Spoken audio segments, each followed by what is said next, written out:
사이토 다카시의 책이 있는데요. 제목이 인류의 조건입니다.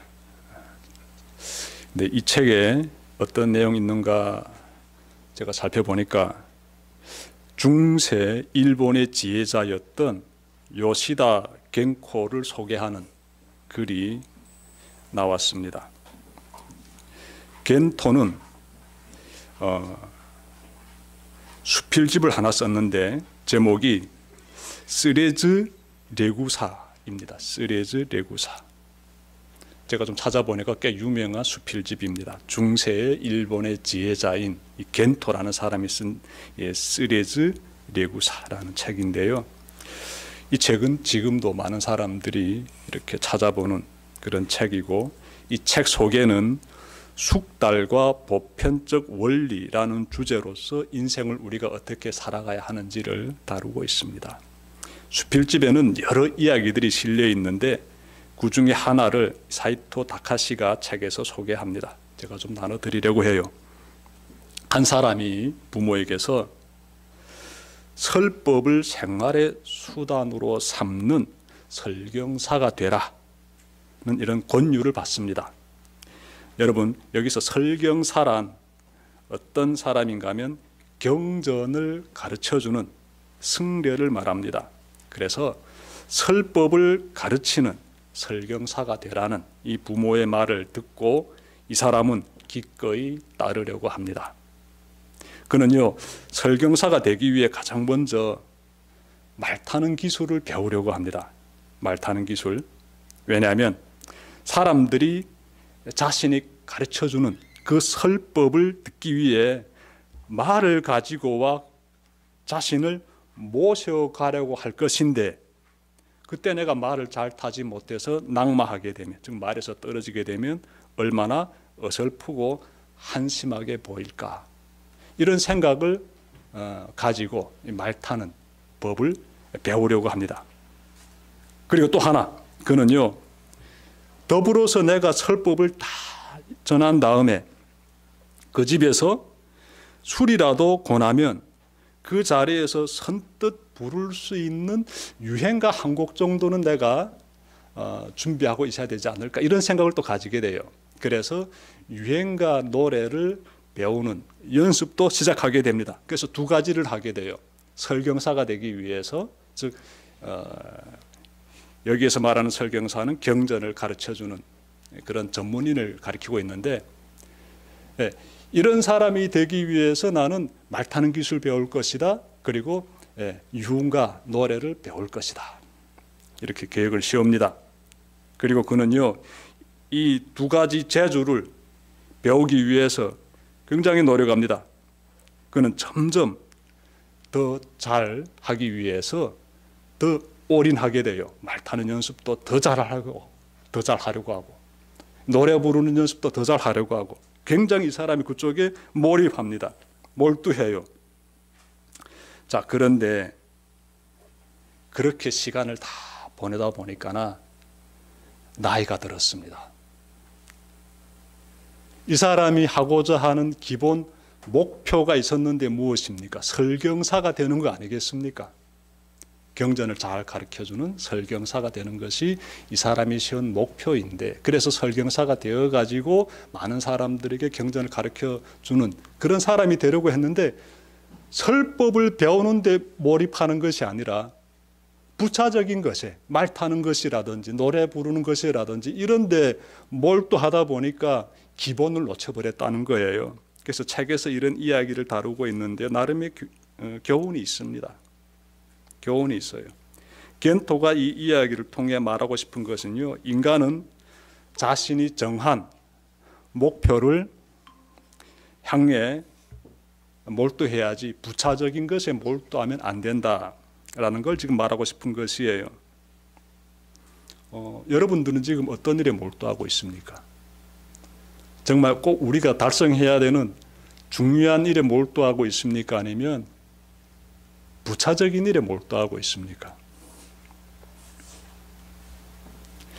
몇 주 전에 제가 마태복음 16장 23절부터 27절을 설교하면서 하나님을 사랑하는 것을 인생의 목적으로 두십시오라고 전해드렸습니다. 우리가 하나님을 사랑하는 삶을 살아갈 때 부단히 다듬어야 하는 한 가지 일이 있습니다. 무엇일까요? 하나님을 사랑할 때 부단히 다듬어야 하는 한 가지가 있습니다. 반드시 해야 돼요. 그 일은 놓치면 안 됩니다. 그것이 바로 겸손한 인격의 소유자가 되는 겁니다. 겸손한 사람이 되는 거예요. 겸손한 사람이 되는, 하나님은 우리가 겸손한 사람이 되는 걸 원하시고요. 오늘 3절 보십시오. 내가 진정으로 너희에게 말한다. 너희가 돌이켜서 어린이들과 같이 되지 않으면 절대로 하늘나라에 들어가지 못할 것이다. 이렇게 말씀하고 있지요. 예. 이 겸손을 말씀하고 있는 거예요. 어느 분이? 예수님이. 예. 겸손한 사람이 천국에 들어간다 이렇게 말씀하고 있습니다.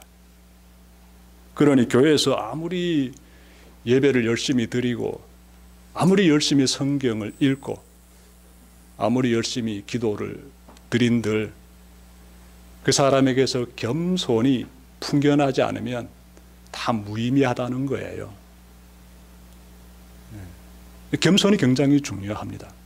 겸손한 사람이 천국에 들어간다 이렇게 말씀하고 있지 않습니까? 겸손한 사람이 천국에 들어간다. 하나님 앞에서 겸손한 사람은요, 그 겸손함으로 주님의 몸된 교회를 섬기고 또 이웃을 섬기지요. 그래서 여러분 우리가 좀 살펴봅시다. 우리 인생의 목적이 하나님을 사랑하는 것이다라고 정했는데 그 여정 가운데 목표들이 있어요. 우리가 꼭 달성해야 되는 목표들이 있어요. 그 중에 가장 중요한 것 하나를 선택한다면은 겸손이 되겠습니다. 겸손한 인격. 네. 겸손한 인격. 그 목표에 우리가 다 도달해야 돼요. 부단히 노력해야지요. 겸손한 인격을 갖추려면 어떻게 해야 할까요, 여러분? 겸손한 인격을 갖추려면 어떻게 해야 할까요? 하나님을 사랑하는 그 인생의 목적을 달성하기 위해서 겸손한 사람이 되어야 되는데 그것이 하나의 목표가 되는데 그것을 이루기 위해서는 어떻게 해야 될까요?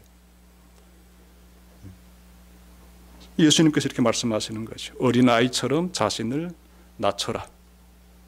어린아이처럼 자신을 낮춰라. 4절 보십시오. 그러므로 누구든지 이 어린 아이와 같이 자기를 낮추는 사람이 하늘나라에서는 가장 큰 사람이다. 이렇게 말씀하고 있지요. 예수님은 제자들에게 겸손에 이르는 길에 대해서 말씀해 주고 있습니다. 어떻게 하면 겸손한 사람이 될 수 있는지 그 방법에 대해서 지금 가르쳐 주고 있어요. 여러분 먼저 말씀의 배경을 좀 살펴봐야 되는데 마태복음 18장 1절 보시면요. 제자들이 예수님에게 다가와 가지고 하늘나라에서는 누가 제일 큽니까? 라고 질문합니다. 그 질문에 답하시는 내용이 3절 또 4절에 나오는 말씀 또 5절에 나오는 말씀이 되는데요. 여러분 제자들은 왜 이런 질문을 할까요? 왜 제자들은 예수님에게 나와 가지고 하늘나라에서 누가 제일 큽니까? 라는 이 질문을 하는 것일까요? 배경이 있겠지요. 자세하게 성경에서 말씀하고 있지 않는데 우리는 추측할 수는 있지요. 얼마 전에 예수님께서 베드로라는 그 한 사람을 굉장히 높이 칭찬하셨잖아요. 베드로가 예수님을 향해서 선생님은 하나님의 아들 그리스도십니다 라고 딱 신앙 고백하자 예수님께서 베드로를 완전히 칭찬했지 않았습니까? 훌륭하게 답변했기 때문에 그 믿음의 교회를 세우겠다고 말씀하셨지 않아요. 그리고 나서 또 며칠 뒤에는 또 그 베드로와 야고보와 요한 이 세 사람을 데리고 또 따로 또 한 곳으로 찾아가셨죠. 올라가셨죠. 높은 산으로 가셨죠. 지난주에 제가 설교해 드렸는데 그러니 나머지 9명의 제자들, 예수님의 제자들 12명인데 이렇게 나머지 9명의 제자들은 마음속 가운데 어떤 생각 가지겠습니까? 예수님이 저 세 사람은 특별히 챙겨주시네? 편애하시지 않는가? 이런 생각 가지게 되지요. 시기하는 마음, 질투하는 마음 가지게 되지요. 왜 예수님이 저들하고만 특별히 따로 행동하시지? 이렇게 마음 가운데 부글부글 끓어오르는 그런 좋지 않은 감정들 일어나게 되지요. 그러한 가운데서 예수님에게 질문하는 겁니다. 하늘나라에서는 누가 큽니까? 라고. 그들이 그래서 그런 심정 가운데서 질문하고 예수님께서요 답변하시게 되는데, 자, 예수님 보십시오. 어떻게 말씀하시는가 봤더니 2절 보시게 되면 배경이 펼쳐집니다. 예수님께서 어린이 하나를 곁으로 불렀다라고 해요. 그러니 그때 당시 현장을 우리가 그려볼 수 있어요. 예수님 주변에는 12명의 제자들만 있는 것이 아니라 다른 사람들도 있었던 것이며, 그리고 그 다른 사람들 중에는 자신의 자식들을 데리고 온 사람들도 있었던 것이에요. 즉 어린 아이들도 그 자리 가운데 있었던 것이에요. 그래서 예수님은 가까이 앉아있는 어린 아이를 앞으로 나오라고 부르신 것이지요. 그래서 아마 이 아이는 예수님 앞으로 다가왔겠지요. 나이는요 대략 7세 미만의 어린이입니다. 7세 미만의 어린이. 우리 선찬이 몇 살입니까? 5살입니까? 선찬이 정도일 수도 있고요. 선찬이보다 한두 살 더 많을 수도 있겠지요. 7세 이상은 아닙니다. 어린 아이가 지금 예수님 앞으로 이렇게 걸어 나오게 되고, 그리고 예수님은 그 아이를 청중을 향해서 서게 하십니다. 예수님과 청중은 아마 다 앉아 계셨던 것 같아요. 그리고 예수님이 말씀하시는 겁니다. 이 어린아이를 세워 두시고, 청중이 그때 어린아이를 보면서 무슨 생각 가지게 될까요? 예수님이 어린아이를 세우시고 하늘나라에서 이 아이처럼 자신을 낮추는 사람, 그 사람이 큰 사람이다 말씀하셨는데, 그 말씀을 들으면서 청중이 무슨 생각 가지겠습니까? 여러분이 한번 그 청중이 돼 보십시오. 천국에서는 어린 아이처럼 자신을 낮추는 사람이 큰 자다 말씀하고 계시기 때문에 이 말씀을 들으면서 동시에 자신들의 눈앞에 서 있는 그 어린 아이를 보게 돼요. 그리고 본능적으로 우리는 그 어린 아이와 나를 비교하게 됩니다. 예수님은 그것을 의도적으로 지금 그런 생각을 가져라고 이렇게 지금 끌고 가시는 거예요. 그래서 어린아이를 앞에 세우시는 것이지요. 그래서 우리는요 뭘 깨닫게 되는가 하면 어린아이와 성인이 나를 비교했을 때 세 가지를 깨닫게 되지요. 세 가지 차이가 나타나게 되는데, 첫 번째는요 어린이는 부모를 절대적으로 신뢰합니다. 어린아이가 가지고 있는 특성이에요. 어떻게? 절대적으로 신뢰해요. 우리 선찬이 절대적으로 신뢰합니까? 예, 저도 애 셋 키워보니까 7살 전에는요 절대적으로 순종합니다. 그냥 부모가 말하면 곧이곧대로 받아들이고, 그리고 부모가 지시한 거 그대로 다 행동합니다. 어린 아이들이 가지고 있는 아주 사랑스러운 모습들이지요. 그런데 성인이 되면 어떻습니까? 그런 모습들이 좀 많이 사라지는 것 같아요. 부모가 말씀하게 되면 적당히 듣는 척 할 수도 있지요. 절대적 순종, 그건 어렸을 때는 하는 거 아니겠습니까? 어린아이와 성인에게서 나타나고 있는 첫 번째 특성하게 되면은 어느 정도 신뢰하느냐가 되겠습니다. 어느 정도 신뢰하느냐. 예수님은요, 왜 어린이를 통해서 겸손에 대해서 가르쳐 주시는지 우리가 깨닫게 돼요. 예수님은 어린이가 부모를 절대적으로 신뢰하듯이 우리도 하나님을 절대적으로 신뢰하기를 원하십니다. 중요한 것은 하나님을 그렇게 절대적으로 신뢰하는 사람이 어린이처럼 어떻게? 자신을 낮추는 사람인 거예요.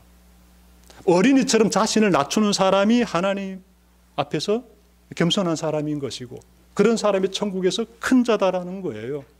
그러니 하나님에 대한 절대적인 순종, 굉장히 중요한 부분이 되겠습니다. 정리하게 되면 하나님에 대해서 순종하는 사람이 겸손한 사람이다가 되지요. 어린아이 모습에서 그런 부분들이 크게 비춰나고 있기 때문에 그렇습니다. 둘째로 어린이는요 밝은 표정을 가지고 있습니다. 밝은 표정. 어린이와 어른의 표정을 한번 떠올려 보십시오. 우리 선찬이가 인생의 그 시련을 다 온 얼굴에 이렇게 담으면서 걸어 다닙니까? 어두운 그림자가 선찬이 얼굴에서 비쳐납니까? 아주 천진난만하지요. 굉장히 밝습니다. 대신 어른의 얼굴에서는요, 세상의 이 질고를 지고 걸어가는 이 역력한 흔적들이 비쳐납니다. 좀 어둡지요. 긴장된 시선도 있고, 예. 그리고 또 살면서 누군가에 대한 시기하는 마음이라든지 질투하는 마음이 따르게 되면은 표정에 또 그것이 싹 드러나게 돼요. 예수님 앞에 앉아 있는 제자들의 표정에서 시기하는 또 질투하는 그런 감정들이 비쳐나지 않았을까요?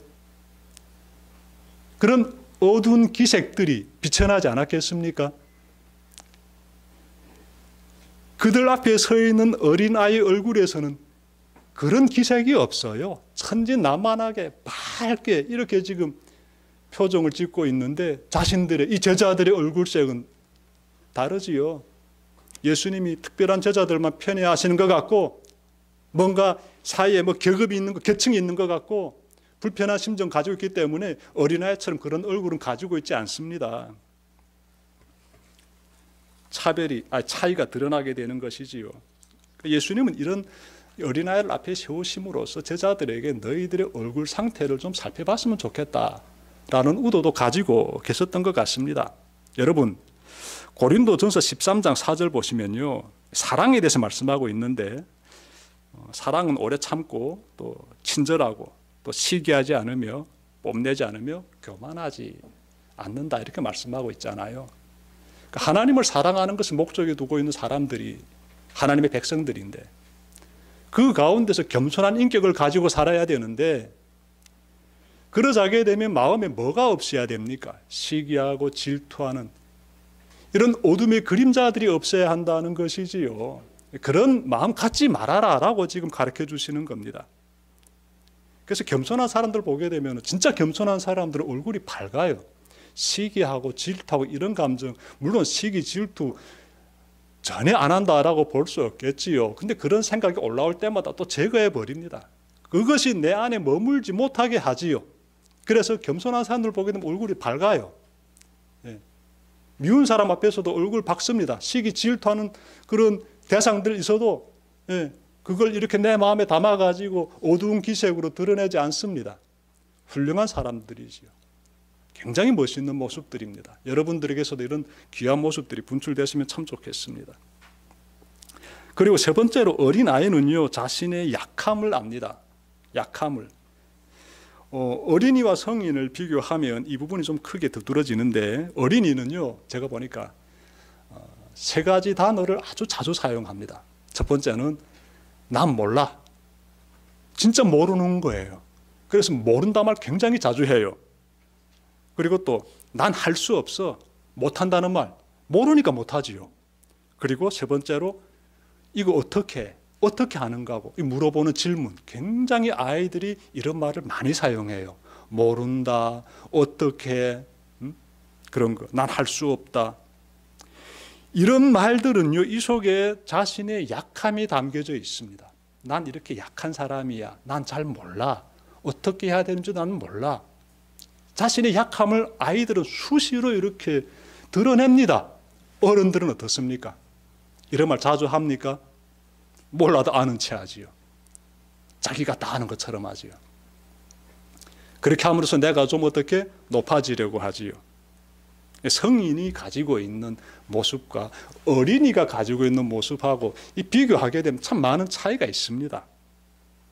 성경의 위대한 인물들 보게 되면요, 그들은 어린이와 같은 자신의 약함에 대해서 말합니다. 이 아브라함 보게 되면요, 하나님 앞에서 나는 먼지와 같습니다라고 말해요. 먼지와 같다고. 자그마한 벌레와 같다고도 아니고 먼지와 같다고. 정말 보잘것없는 존재라고 말하는 거예요. 자신을 완전히 낮춰도 그냥 바닥에서 진짜 바닥까지 막 낮추고 싶어서 아브라함이 이렇게 표현하는 것이죠. 나는 먼지와 같습니다라고. 이사야는요, 하나님 앞에서 나는 입술이 부정한 사람입니다라고 말해요. 입술. 이 언어는 자신의 인격에 대해서 굉장히 잘 쓰임 받게 되는데 언어가 굉장히 중요하죠. 입을 통해서 나오는 언어이기 때문에 자신에 대해서 잘 이렇게 멋있게 제시하려고 하죠. 그런데 그 입술에 대해서 나는 부정한 사람이라고 말해요. 자신의 약함을 말하는 것이지요. 바울은요, 하나님 보시기에 자신에 대해서 나는 지극히 작은 자입니다라고 말. 지극히 작은 자. 이들은 하나같이 하나님 앞에서 내가 얼마나 연약한 존재인지를 알고 있는 거예요. 이런 사람들이 낮아지는 인격을 소유한 사람들이에요. 예수님은요, 우리가 어린 아이처럼 자신을 낮출 때 천국에서 가장 큰 자다 이렇게 말씀하셨잖아요. 겸손한 사람이 천국에서 위대한 사람으로 높임을 받는다. 이 사실을 꼭 명심하시길 바랍니다. 오늘 설교에서 참 중요한 부분이 되겠습니다. 겸손한 사람, 천국에서 정말 훌륭한 대접받는다는 것이에요. 위대한 사람, 대접받는다는 것이에요. 그래서 큰 자다, 천국에서는 큰 자다라고 예수님 말씀하신 것입니다. 잘 기억하시고요. 그리고 예수님이 어린아이처럼 자신을 낮추지 않는 사람에 대해서도 말씀하셨습니다. 자신을 낮추지 않는 사람. 여러분 3절 다시 보십시오. 내가 진정으로 너희에게 말한다. 너희가 돌이켜서 어린 이들과 같이 되지 않으면 절대로 하늘나라에 들어가지 못할 것이다. 이렇게 말씀하고 있습니다. 천국에 못 들어간다는 거예요. 절대로 들어가지 못한다. 그러니 교만하면 안 되겠지요. 교만하게 되면 천국에 못 들어간다 이렇게 말씀하고 있지 않습니까? 어린 아이와 같이라는 이 부분들이 우리가 좀 일단 짚고 넘어가야 되는 부분인데, 그럼 어린 아이들은 다 천국 들어가느냐 이렇게 생각할 수 있는데 그렇진 않지요. 못 들어갑니다. 인간의 저성을 가지고 태어났기 때문에 들어갈 수가 없어요. 로마서 3장 23절이라든지 또 시편 51편 5절이라든지 보시게 되면은 인간이 죄악 중에 출생하였기 때문에 어린 아이라고 해서 다 무조건 천국 들어가는 아니다. 이건 우리가 기본으로 좀 알고 있었으면 좋겠습니다. 예수님의 말씀의 초점은 겸손하지 못하면 천국에 못 들어간다. 이것이에요. 자, 이제 우리는요, 겸손한 사람에게서 나타나는 중요한 모습 좀 찾아보려고 하는데요. 5절 보십시오. 또 누구든지 내 이름으로 이런 어린이 하나를 영접하면 나를 영접하는 것이다. 지금 무슨 말씀하고 계십니까? 겸손한 사람이 행하는 중요한 모습이 있어요. 무엇인가 하면 이들은 어린 아이 같은 사람을 영접합니다. 그러니까 겸손한 사람인지 아닌지 분별할 수 있겠지요. 그러면 표정도 밝아야 되고 하나님을 절대적으로 신뢰도 해야 되지요. 근데 그들이 삶에서 보게 되면은 타인에게 굉장한 정말 훌륭한 배려를 베푼다는 것이에요. 어린 아이 같은 사람은요, 예수님이 지금 이렇게 말씀하고 계시는데 세상에서 놓고 보게 되면은 별 볼 일 없는 사람을 가리키지요. 별 볼 일 없는 사람. 나보다 약한 사람, 나에게 별로 도움이 될 것 같지 않은 사람, 그런 사람들 다 이렇게 예수님이 말씀하시는 어린아이 같은 사람에 속하지요. 여러분, 세상 보게 되면 돈과 권력을 가진 사람들이 귀한 대접을 받고요, 힘없는 사람들이 홀대를 받고 있습니다. 맞습니까? 그건 맞는 얘기지요. 우리 경험하고 있지 않습니까? 재력이라든지 권력이라든지 이런 부분들로서 다 이렇게 갇혀 있는 사람들은 어디 가면 그냥 대접받습니다. 근데 다가가게 되면 몸에서 이렇게 불쾌한 냄새도 나고, 옷차림 보게 되면 남루하고, 머리 보게 되면 제대로 미용실에서 깎지도 않아가지고 더부룩한 머리를 가지고 이러고 다니게 되면 누가 대접합니까? 홀대하지요. 안 그렇습니까? 세상에서 나타나고 있는 이런 일들인데요, 정도 차이만 있을 뿐이지 세상 어느 곳에서나 이런 모습들은 나타나고 있습니다. 제가 인도에 단기 선교 갔을 때 느낀 건데요, 그곳에서는 이런 사람을 대하는 이러한 그 모습들이 좀 많이 노골적입니다. 그 돈이라든지 권력을 가진 사람으로 딱 비춰지게 되면은 태도가 금방금방 바뀌어져요. 인도 사람들이 그렇더라고요. 현지 선교사님이 우리에게 이렇게 말씀해 주시더라고요. 이분들은 마주하는 사람의 그 모습을 머리끝부터 발끝까지 딱 스캔한대요. 그리고 내가 이 사람을 어떻게 대할 것인지를 곧바로 결정한대요.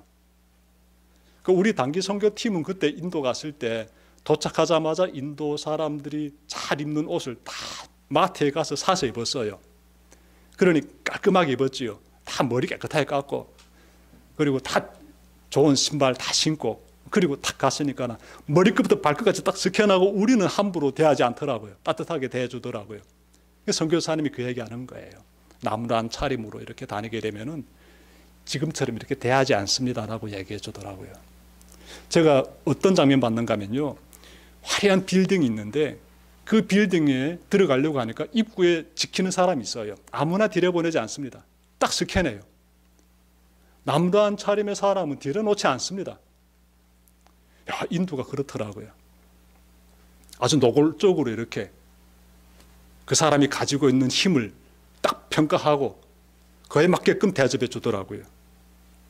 우리는 저들처럼 사회적 약자를 홀대하고 재력이나 권력진 자들 앞에서 허리를 굽신거리는 그런 인생을 살면 안 됩니다.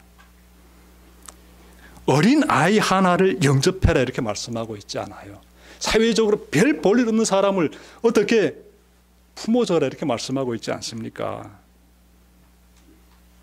여러분은요, 나보다 어려운 사람 만나면요, 존중히 여기고 그들에게 꼭 선을 베푸는 삶을 사시길 바랍니다. 예수님은요, 전 이 말씀 참 좋아하는데 마태복음 10장 42절인데 작은 자에게 냉수 한 사발이라도 이렇게 제공하면은요, 그 상을 받는다 이렇게 말씀하셨어요. 예. 물 한 그릇 그거 얼마든지 건네줄 수 있는 거 아니겠습니까? 근데 누군가에겐 그 물 한 그릇도 없는 거예요. 그 물 한 그릇 그 사람에게 굉장히 중요한 생수인 거예요. 그래서 물 한 그릇 대접하게 되면 그에 대한 공로 반드시 받게 된다. 예수님께서 말씀하신 내용이 있습니다. 마태복음 10장 42절 여러분들이 나중에 찾아보십시오. 히브리서 13장 2절에서는요, 이렇게 말씀하고 있습니다. 나그네를 대접하기를 소홀히 하지 마십시오. 어떤 이들은 나그네를 대접하다가 자기들도 모르는 사이에 천사들을 대접하였습니다. 예. 섬김의 삶이 이렇게 중요한 거예요. 세상에서 별 볼일 없는 사람으로 취급당하는 그런 분들을 존중히 여겨주고, 그런 분들에게 여러분들이 뭐 따뜻한 음식을 전해주던 어떤 마음을 전해주던 선한 행동을 베풀게 되면은 그 모습이 너무나 귀하다는 거예요. 그 가운데서 자기도 모르는 사이에 천사들을 대접한다라고 말씀하고 있습니다. 여러분들 모두 이렇게 멋있게 살아가시길 바라요. 여러분, 겸손한 사람이 어떤 사람입니까? 예수님은 겸손한 사람은 아주 위대한 사람으로 높이 평가하셨습니다. 어린아이처럼 자신을 낮추는 사람이 겸손한 사람이다 이렇게 말씀하셨고요. 그러한 사람들은 사회적으로 굉장히 어려운 사람들, 어린아이 같은 사람들을 영접하다고 품어준다고 이렇게 또 말씀하고 있지 않습니까? 이 삶을 여러분들이 삶에서 꼭 구현하시길 바랍니다. 그래야만 여러분들께서 천국에 들어갈 때 정말 높은 자로, 큰 자로 대접받게 될 것입니다. 그 대접을 잘 받아 누리는 대성교 모든 교우님들 되시길 바랍니다. 기도드립시다.